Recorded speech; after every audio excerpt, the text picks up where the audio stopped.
That is very important, and we are seeking to develop policy on that for the sector, because understand that the sector is particularly a debt sector. We are now building it up.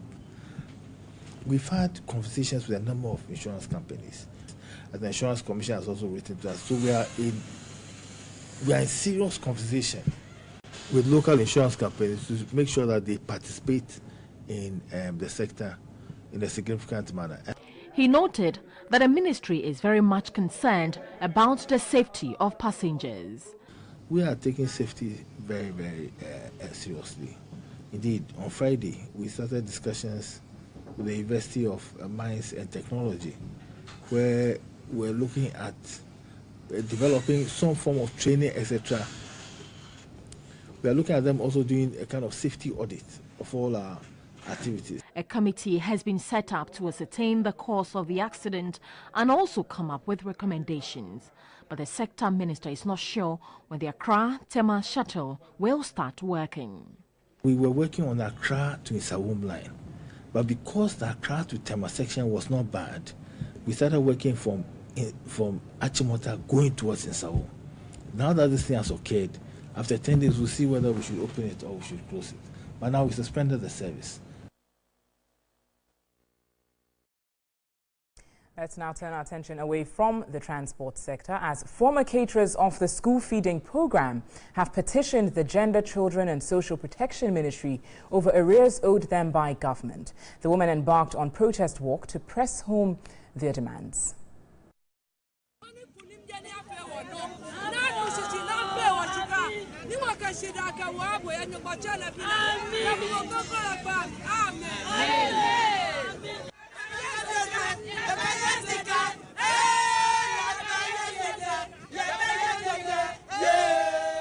The Arts Center in Accra was where the women converged. Some concerned caterers of the school feeding program are here, and they are coming from all the 10 regions of Ghana, and they are going to the Gender Ministry to present a petition. But unfortunately, the police that promised them that they will escort them to the ministry has not turned up, and so the women are here and kind of confused. They marched to the Gender, Children and Social Protection Ministry without police protection.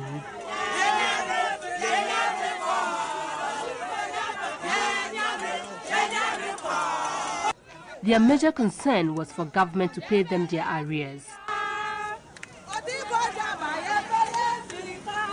Already they have sacked us from the work. We are no more working. So now we are demanding our money. They should pay us so that we can get some job to do. We own people. We own bank. We own market women, store women. We own everybody. We own them. We are begging the government. It should give us our money. When the caterers got to the ministry, for over 30 minutes, neither the minister nor officials of the ministry were available to receive the petition, leaving the women frustrated.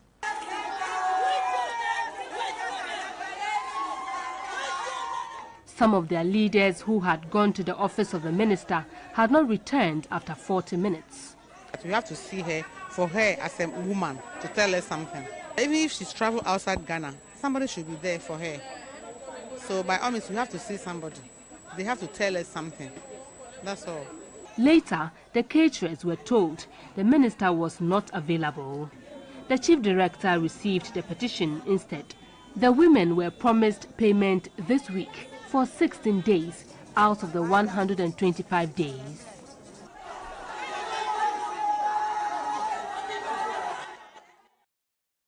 An Accra High Court has set October 31 to rule on the injunction application seeking to stop government and the Millennium Development Authority (MDA) from going ahead with processes to give the Electricity Company of Ghana (ECG) out on concession. This was after the legal arguments of lawyers for both applicants and defendants on why the court should put the process on hold or otherwise. Some 1,001 workers of Electricity Company of Ghana (ECG), led by the Public Utility Workers Union (PUL), sued the government challenging moves to hand over the operations of the company to a concessionaire without any redundancy package for them. Lead counsel for the workers, Martin Kwebu, moved the motion for the interlocutory injunction, insisting that, per document he has cited, almost 6,000 workers of ECG are assured of only 5 years' employment after the concessionaire takes over. He further stressed that after the concession deal pulls through, in the event of a redundancy, the competitive bargaining agreement the workers have with ECG will not be followed. Lawyer for ECG, Cephas Gali, argued that the application was needless, maintaining that it is only ECG which can declare a redundancy. The Deputy Attorney General, Godfred Dame, for his part, said the compact agreement has not been completed. Until that is done, there is no cause for action. Lawyer for the Millennium Development Authority, MIDA, Victoria Bath, insisted the compact encompasses 6 projects, with the ECG concession being one aspect, adding that in the event where the workers succeed in placing an injunction on the process but lose the substantive case, the workers cannot compensate government or MIDA because they lack the financial muscle.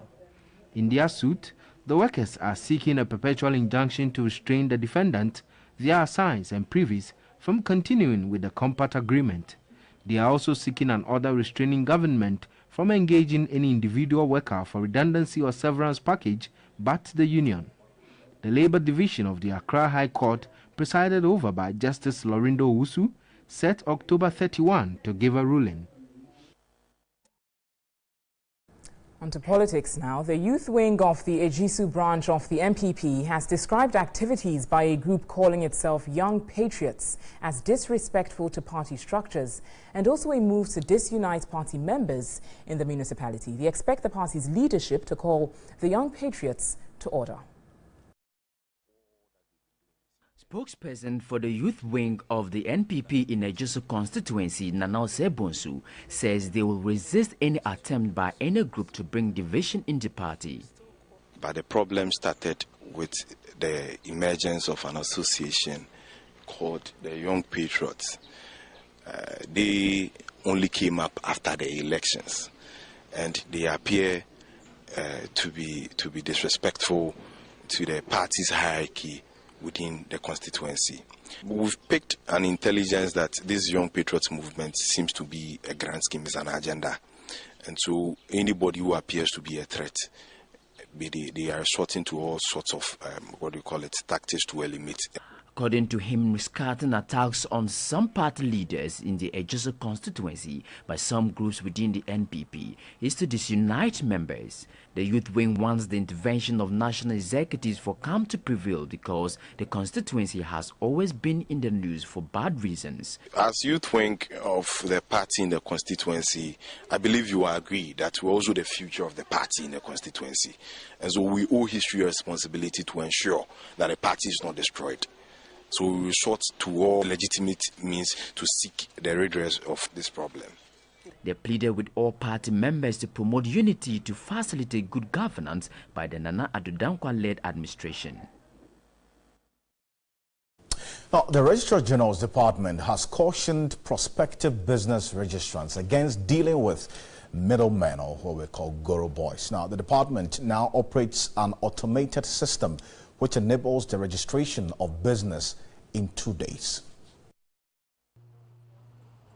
Last week, the Registrar General's Department automated its system to enable it to issue electronic certificates to businesses. The automated system is expected to assist business-oriented Ghanaians to commence operation without delay.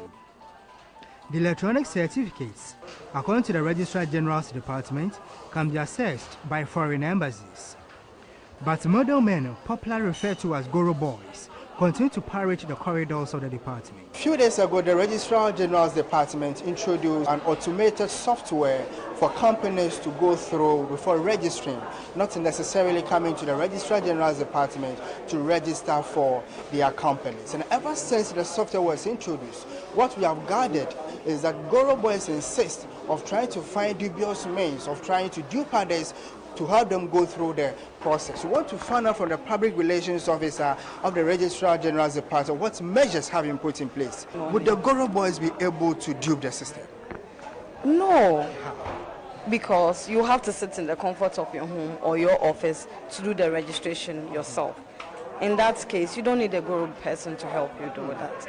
But are you aware that some of your members have been told that part of the system is assisting the guru boys to do part who come to the registration? Well, we want to inform the public that the online registration processes does not require the assistance of anybody. You are supposed to do it yourself. So try and get a tax identification number and be registered as a portal account user. And then wherever you find yourself in any part of the world, you can do that without anybody's assistance. Officials of the department expect the business community to depend on the online services. Currently, it takes 2 days to register your business compared to the initial 2 weeks. Now, policymakers and the telecommunication companies have agreed at a meeting in Accra on mobile-enabled digital transformation to support the United Nations Sustainable Development Goals. A communique after a roundtable discussion reiterated the need to unlock economic opportunities through digital transformation. The meeting examined the transformational opportunities presented by mobile-enabled digital services in Ghana and discussed how Ghana can advance digital and economic inclusion through mobile services. The government can use its purchasing power to scale up digital financial services and make us move away from a cash-led economy to a cashless or a cash-light one, which would also enable us grow our businesses and reduce corruption, facilitate e-payments, and grow that infrastructure and that industry as well, which we think is key to the transformation of our economy. Communications Minister Ursula Osu Ekuful again touched on mobile money fraud. The only answer to ignorance is information, and if we educate ourselves better, we make it more difficult for the fraudsters to take advantage of our ignorance. So it is incumbent on you also to help spread the message which would equip our people to be better prepared to resist all these fraudulent operators out there. Participants later signed a communique committing to maximize opportunities for telecommunication services to support the UN Sustainable Development Goal in areas such as agriculture, gender equality, financial service accessibility, innovation, and entrepreneurship. Now, more than 80% of electrical cables on the market are fake. And also, the Ashanti Region Office of the Food and Drugs Authority has uncovered some additional 500 cartons of unregistered mackerel. All this comes with the suspected rotten chicken that the FDA has impounded. We're going to be focusing on all this coming up right after this here on News 360. Don't go away.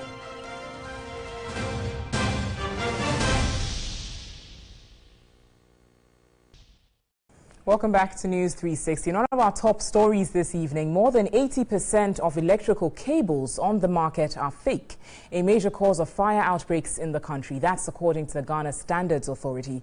Admitting to its failure in ensuring safety compliance, the authority says it has begun a market surveillance intended to expose defaulting importers. In 2016, over 3,000 fire outbreaks were recorded in the first quarter of the year. Data from the National Fire Service indicate a total of 1,897 fires were recorded over the same period this year, representing an 85% reduction. Most of the fires, according to the fire service, were as a result of electrical faults, even though negligence, carelessness and ignorance were also factors. Substandard cables and poor wiring or connections have been a major contributory factor. The Ghana Standards Authority has the mandate to test and certify the quality of cables. We are currently at the electrical cable testing lab of the Ghana Standards Authority. Here, all forms of cables, those that are manufactured locally and imported ones, are supposed to be tested and certified here before they find themselves on our market. So what exactly does it mean for the testing and certification? We are here to find out. Now for a 1.5 mm square cable, the minimum resistance should be 12.1 ohm per kilometer. The higher the conductor resistance, the more heat that will be generated. And when that continues, as I said earlier, the insulation begins to melt, and that results into fire.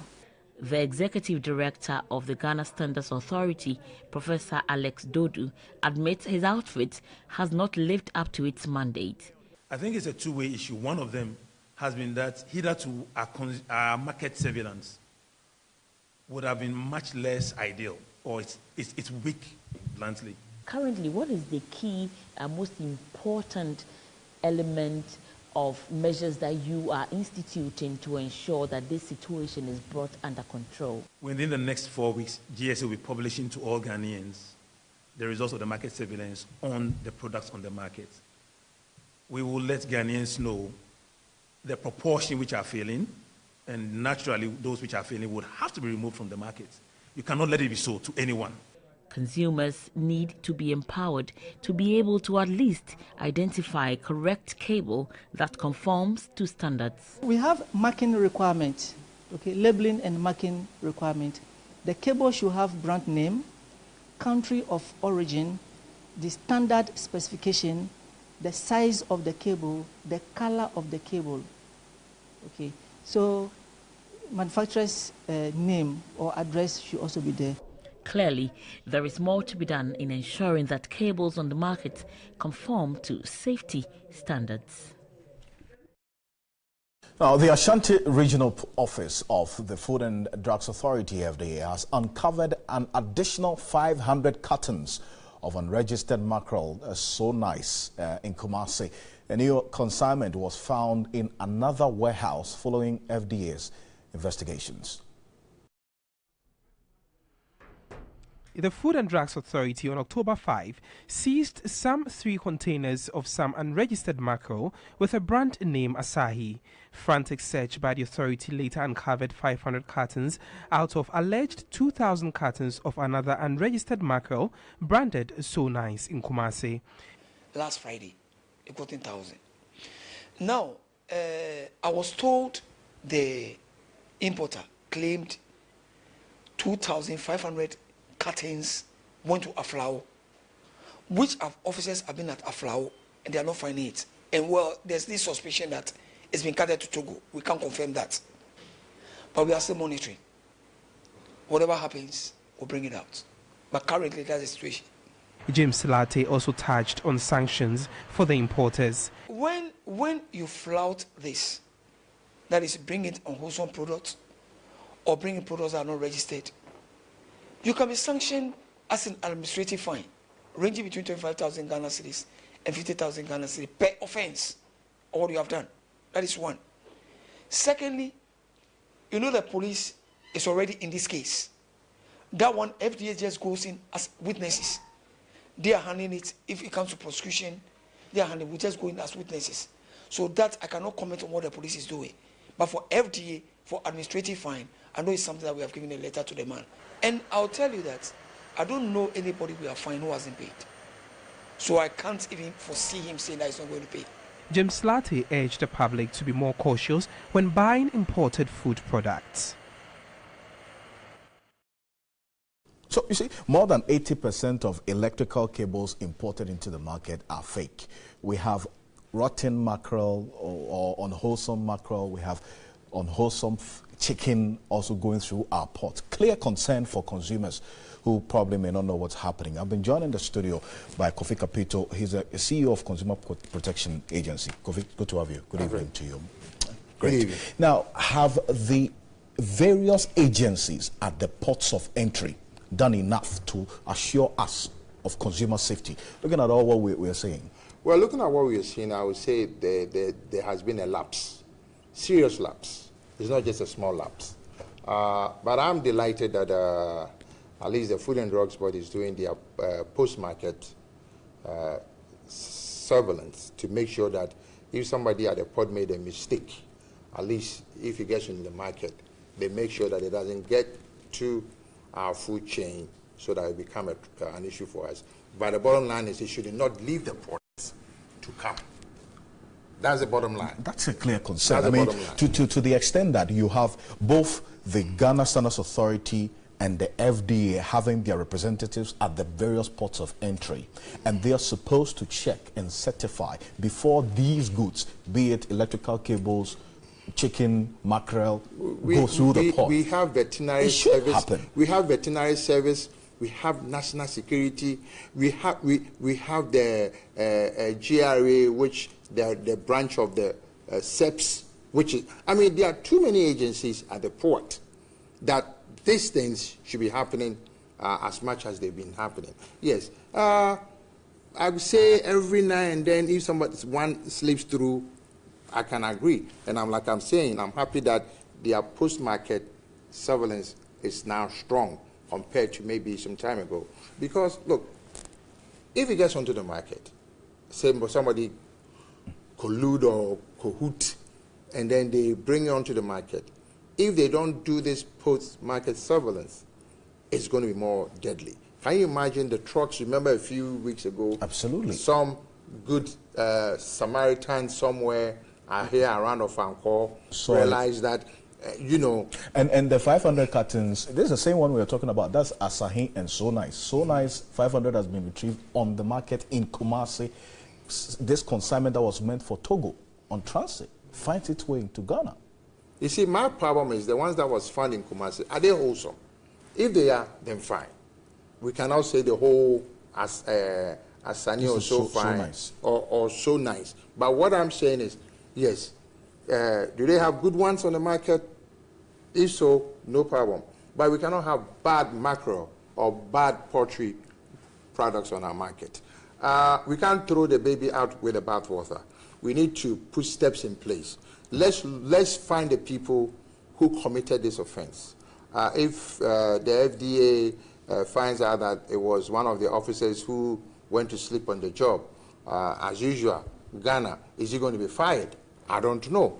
Other countries, you'll be either demoted or fired on the spot because you cannot play with the health of people. Look, it is interesting. I was a member of a certificating committee at the Standard Authority. As a consumer rep, I've been kicked off. Because of what? Because I don't know. Because to me, the consumer needs representation in a lot of these institutions. Yes, absolutely. Okay, but this is the only country, when they talk about stakeholders, they don't even think the consumer or the consumer association is a member or should be considered as a kicked out and no reason was given for your because kicked out of that what committee. they was given was they are trying to reconstitute and some international standard blah, and I say, you know what, this is Ghana. Okay, we do things differently. We are a sovereign country. We cannot take everything who can sink because some big boy sitting somewhere tells us to do so. We can find our own way. Look, these electrical appliances. Absolutely. After you and I go way back. True. Okay, from other life. Alfred, how long was I telling you that electrical appliances especially go onto our market? Ghana, our code is 3 pin. That includes an earth outlet. Every appliance, check, go to all the high street stores. I can guarantee you 90% of the appliances are 2 pin, contrary to what our war unit demands. And all this goes through it goes through a port. And it gets onto the market. The consumer will buy it. What should we be doing? I think the problem we do know. What I want us to be focusing on is the way forward, really. Unfortunately, I'm not the law. If I was the law, you see things will happen. Because there's no way that in a country that we have to have 3 pin, we should allow 2 pin. Look, if you go to Europe, let's say Germany, okay, and even in Holland, or even in America, even their 2 pin is different. One is flat, one is round. The American ones are flat. You don't get a round 2 pin in America because of their wiring system. We sit in this country, we take anything that anybody wants to give to us. Alfred, it is getting dangerous, it is getting out of time. People need to lose their jobs.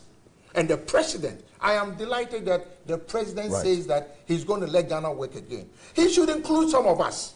Let us be his eyes and then tell him. I'm delighted that he says that we should stop being spectators and become citizens. Unfortunately, this is a country that when you become a citizen, you are chastised. And that is where I have a problem with the political parties. Bobby, I'm grateful for your time this evening. Continue to be citizens and not spectators. We'll be back shortly after this quick break with some business news. Don't go away.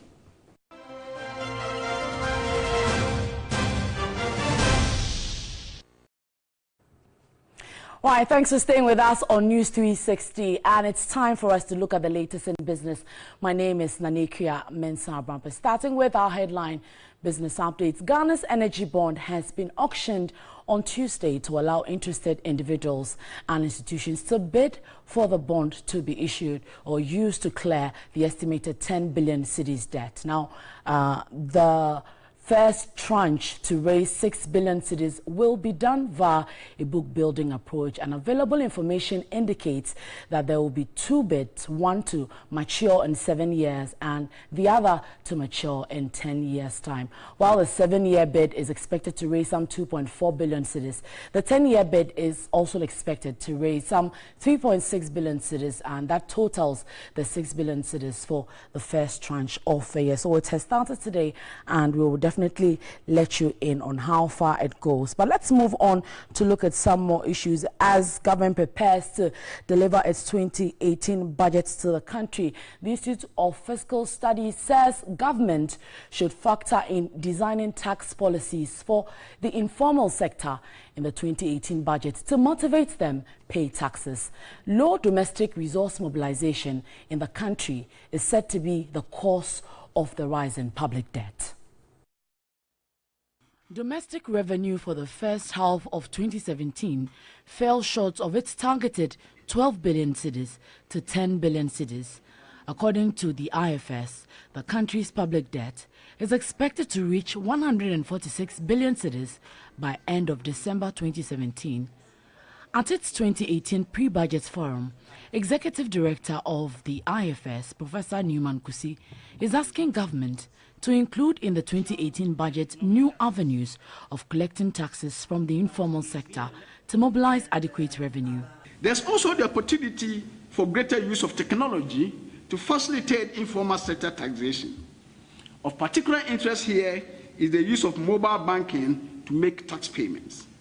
Such an approach has the immediate benefit of reducing interaction between tax officials and taxpayers and the consequent risk of harassment, collusion, and corruption. The 2017 budget identified some taxes as nuisance taxes to be removed, but the IFS is of the view bringing more tax policies on board in the budget is key in addressing the country's domestic revenue challenges. The issue has to do with the tax base. What we are talking about here is that we have the potential to increase the tax base, bringing in, more from the mining sectors, mining companies should be taxed, people operating in the free zones should be taxed, the informal sector should be brought into the formal economy, our state-owned enterprises contribute that. So once we are able to do that, we will be able to double. Professor Newman Kusi entreated government to speed up the process of acquiring the National Identification Card and addressing system, as they both play a key role in resolving the revenue collection challenges. And in more news tonight, the national coordinator of the One District, One Factory Secretariat, Gifty Ohini Kunedu, says more than 600 investors and financiers are ready to support the project. At a news conference in Accra, she confirmed work on the 51 factories would begin before the end of the year. The national coordinator of the One District, One Factory project, Gifty Ohini Kunedu, first gave an update on the Ekumfi project. The implementation program has also been approved and construction for the project has taken off. We anticipate that the construction process will take between 6 months to a year to complete and equip. The first phase of the factory will engage 1,500 farmers and 250 people who will be employed at the factory. She revealed the project has received massive support and that it will be completed as scheduled. As for the number of visitors, they are numerous. I can count about 600 or more. And I can count financiers, I can count about 8 or more financiers, including foreign ones. The coordinator noted work on the 51 project earmarked will commence soon as promised. The Kumfi project is worth 7.7 million and is fully covered. Construction has started, so I have no problem talking so much, making so much noise about Kumfi. But when I haven't concluded with my financiers, it's very difficult for me to come out and say that my 51 projects are these ones. No, I don't want to raise unnecessary excitement among people.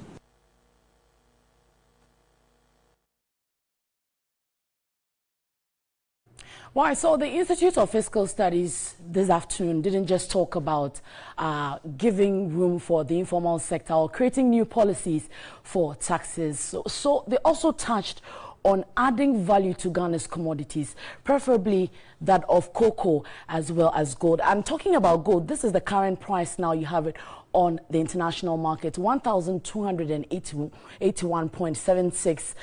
It is quite appreciative there, the price change of 0.10% there on the international market. So the IFS concerns is that we produce it, we have cocoa, we have gold. What value are we adding to it? Because if the prices are stable back home here, for the medium to long term, there are some vulnerabilities when it comes to Ghana's commodity prices. So they've called on policymakers as well as those concerned in adding value and transforming the economy, which should be recognized and has been long coming. So that is the current price also of a ton of cocoa there on the world market. $2,123 is what you can get it, and you can see it has quite depreciated there, not doing too good on the international market at 0.70. So we would see what can be done. Will we see this impact in the 2018 budget, talking about coming in with more taxes for the informal sector and value addition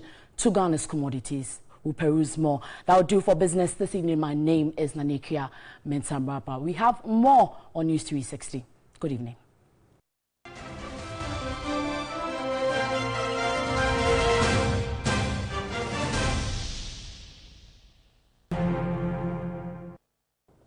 Good evening and welcome back to News 360 here on TV3. My name is Anako Jafre with the sports updates. Let's get into the details. Now, the Ghana Football Association is opening investigations into the allegations of bribery and match fixing that rocked the final stages of the Ghana Premier League. A GFA statement said its ethics committee will look into the allegations made by club officials and coaches and is asking all those with relevant information to provide them and aid the investigations. The Ghana Football Association did not mention any specific games and had not suggested which officials they will call up, but it is likely to include Elmina Sharks owner Dr. Pakwesi Indium and Tema Youth coach, who were all vociferous in their accusations leading up to the final games of the season.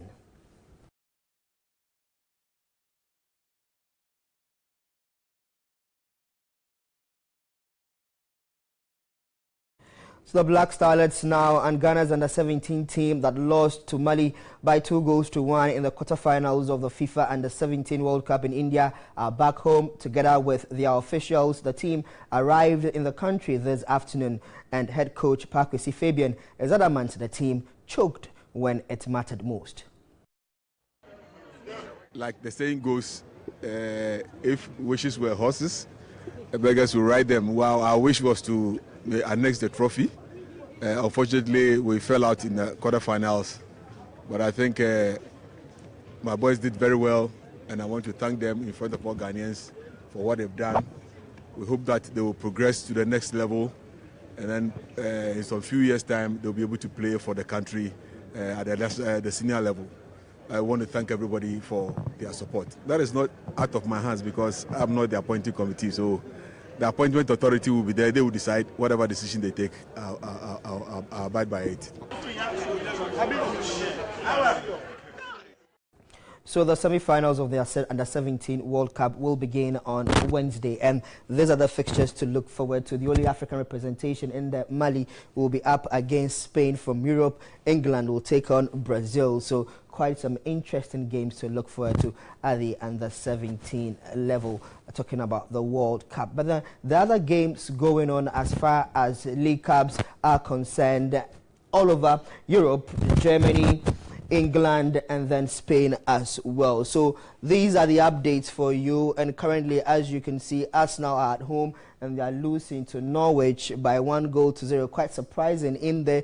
Manchester United at home, they are beating Swansea by 1-0. City and Wolverhampton Wanderers is still goalless in that game. In the Copa del Rey, as we speak right now, Barcelona and Real Madrid are playing. It's still 0-0 in that game. Zaragoza also drawing 0-0 with Valencia. When you go to Germany, Magdeburg are also at home and losing to Borussia Dortmund by 1-0. And then in the Italian Serie A, Inter Milan beating Sampdoria by 2-0. So those are the games currently ongoing in the cup games and the league game in the Italian Serie A. But we'll do boxing now, where defeated cruiserweight boxer Brahima Kamoko, aka Bukum Banku, says he is ready for a rematch after he suffered his first professional defeat to Bastille the B Samer on Saturday night at the Bukum Boxing Arena. He is out of his shell finally, smiling and cracking everybody up again. A river cannot flow into the forest without bringing down the trees. A disgrace of Okro is a cassava shame. Ghana, they are talking. Well, I don't listen to anybody. I kill him my eardrum and I kill him my heart. If somebody see me, he's talking something, I don't care. Bukum Banku says he still means business. The boxer suffered his first professional loss against Bastille Samer last Saturday, and after reflecting on the loss, says he is ready for a rematch. Your coach? Yes. Wadada is ready for you? Wadada is ready for the rematch, and Bastille also accept the rematch. Yeah. Master, this is the card they left with, they stop the fight. I don't care. Every lose, if you lose, every draw is draw, every win, you win. I want to tell all my fans in the nation that they can pray for me to be a world champion. I'm going to correct my mistake, to come a return fight match. There will be those keen for that to happen, given the ability of Bukum Banku to draw crowds. Saturday was a perfect example. Banku's arrival in the ring was an event on its own before he got a reminder that boxing involves much more than the ability to hype up bouts. That has not stopped him from staying in his elements though. If it's somebody beating me, it doesn't mean that I'm not a good boxer. I'm a good boxer, an African Mayweather. I'm Bankuemba, Ghanaians. It doesn't mean that Bastille is beating me, you forget me. Don't forget me. I'm still champion in Ghana. Do you understand? So if both boxers agree, they will be back at it in March, and it will surely be another party time.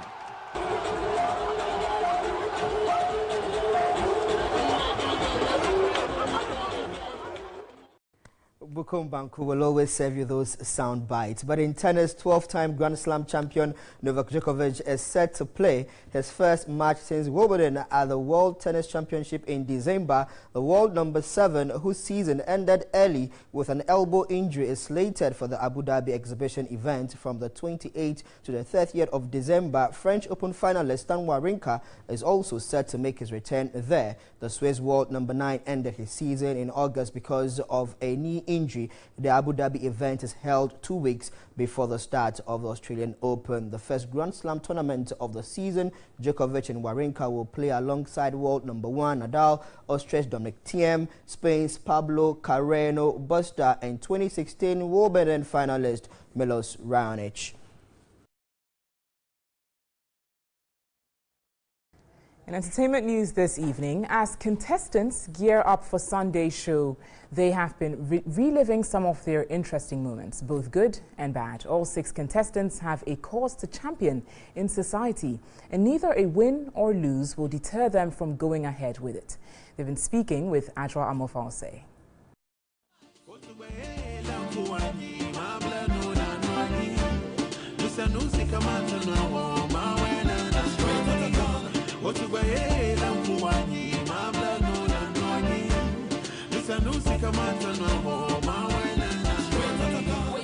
It's been 10 weeks of back-to-back performances, from educating viewers on the origin of the regions to walking the runway in amazing designs and taking viewers on a journey of moral lessons.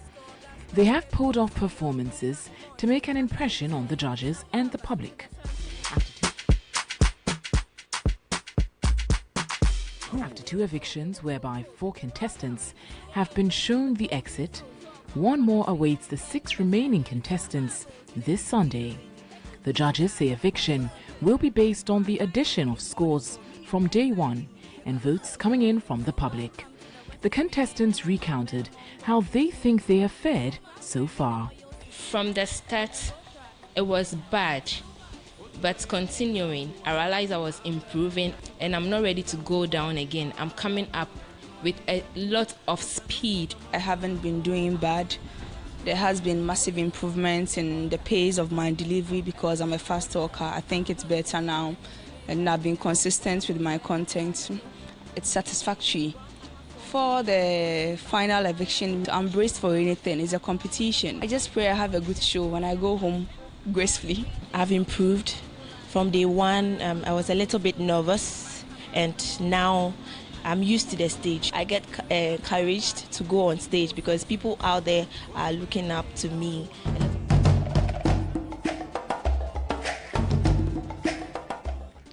Meanwhile, the others say, whether evictions or not, their vision to help society remains resolute. The number of times I've had the platform to do an act, I think I've had about 2 instances where I had the opportunity to sell out what I really am for, which is on mental health. So I think yes, I've gotten the platform. If I get that far, that's fine. But if I don't and I'm evicted on Sunday, why not? The competition will still go on. Before I came for Ghana's Most Beautiful, I was part of a group, and the sole aim of this group was to help support young girls out there, most especially our teen mothers who want to go back to school. If I'm evicted, it's not going to stop me. I'll still go ahead with what we're doing. If eviction hits me right now or this moment, I'll still move on with my project. I'm not here just because of the crown. I'm also here to achieve a particular goal, which is open defecation free in northern Ghana. So I'll try and work with it. The battle for the crown continues. Who makes it to the finals? Ghana's Most Beautiful 2017. Straight out of Ghana. We can only wish them all the best. Now, let's go on to the international front for some more news. Kenya's Supreme Court will hold a last-minute hearing to decide whether the rerun of the presidential election can go ahead. The court will hear an urgent petition by human rights activists arguing Kenya is not ready for the vote.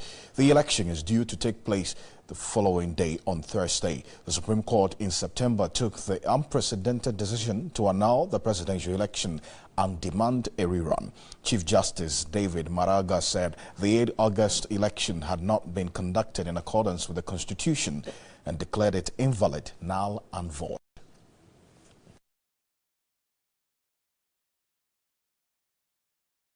You should stay with us with the developments in the next 48 hours in Kenya with our resident correspondent Emmanuel Yegon. All this and more.